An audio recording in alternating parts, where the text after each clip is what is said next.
What is up, everybody? My name is Aaron. First and foremost, I want to thank you for stopping by the channel today. So last night I went out and added a Sony a6300 to my photography film arsenal. You're actually watching me right now on the a6500. Pretty excited for the upgrade. I got a wedding to do this weekend and I'm just excited to test out some of the features from 6300 to the 6500. Eventually I will move up to full frame, but I want to get kind of a reputation going for my work and build my portfolio up before I make such an investment. Since I went out and got the 6500, I figured it was a great time to finally talk about the comparisons of the 6300 versus an old camera of mine that some people have questions about in live streams and videos and whatnot, the Lumix G7. Now before we dive into this video, I had a video up months ago talking about how I personally went back from testing out the G7 for a week and went back to my Nikon D5500. I mentioned in that video that it might not be best if you're so used to the Nikon D5500 to want to upgrade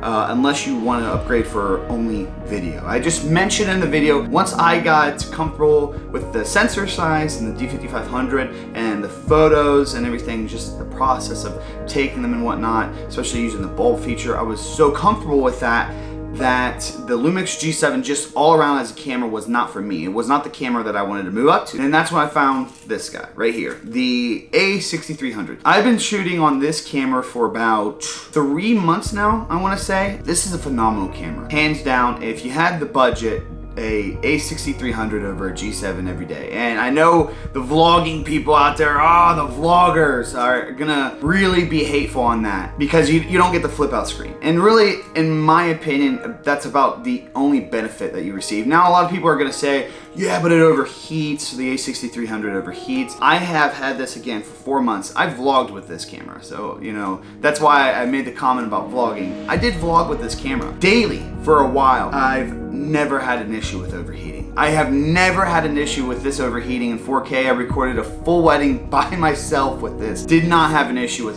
overheating. Like I said, the other downside is it doesn't have the swivel around screen. It doesn't have a touch screen. Like I mentioned, I was a vlogger. I went from a camera with the flip around screen that was touch screen to this camera, and you want to know why? Because this camera's trustworthy. I understand why a lot of people want to have the flip around screen, but at the end of the day, if I trust my camera, I'm more comfortable with that. I don't want to be taking the time to be looking at the screen every few seconds to make sure I'm, in focus and everything. And that's what I was worried about this camera at first, is I can't see myself. I can't see myself right now. I could worry that I'm not in focus, that I'm not in focus for this shot. And I'll be 100% honest, not all the time am I in focus. Just like how if you have a flip around screen, not all the time are you in focus. The screen's so small, you may look at yourself and seem like you're in focus, but you may not be in focus. With the ability to shoot at 120 frames per second at 1080 and a clean 30 frames per second at 4K. I know the G7 also shoots at 60 frames per second on 1080 and it shoots 4K as well. So as far as picture quality goes, it's not too bad, but with the a6300, you're also getting a little bit bigger of a sensor. And with that bigger sensor, you're also gonna have the ability to create a little bit more bokeh. I don't have both cameras to compare. You're just gonna have to, I guess, take my word for it or look up other videos. I was more comfortable with this sensor size with taking photography. I felt like I had a little bit more control over my photos. I know at the end of the day, it comes down to you taking the right shot. But again, with this, I just felt more comfortable because I was moving on from the D5500. Now the G7 is a little bit lighter and it is a little bit cheaper. So if you're on a little bit of a budget, I would recommend the G7. I do not want to come off that I'm bashing the G7 in any way. I think that's what a lot of people misperceived about my previous video. The G7 is an amazing camera. It's a great starter camera. But a lot of people are actually comparing it to the a6300 and its capabilities. So basically what I'm trying to tell you is if you got the budget, get the a6300 or the a6500. Especially if you're with film, you having more control over your picture is going to be huge. And that's the last thing I want to talk about. Although the G7 has, natural settings and stuff like that, where you can control what you're shooting as far as color, saturation, and contrast. But the picture profiles that the a6300, a6500, and like the rest of these Sony alphas like the a7s and whatnot, the picture profiles that these are able to produce for you are clutch for film.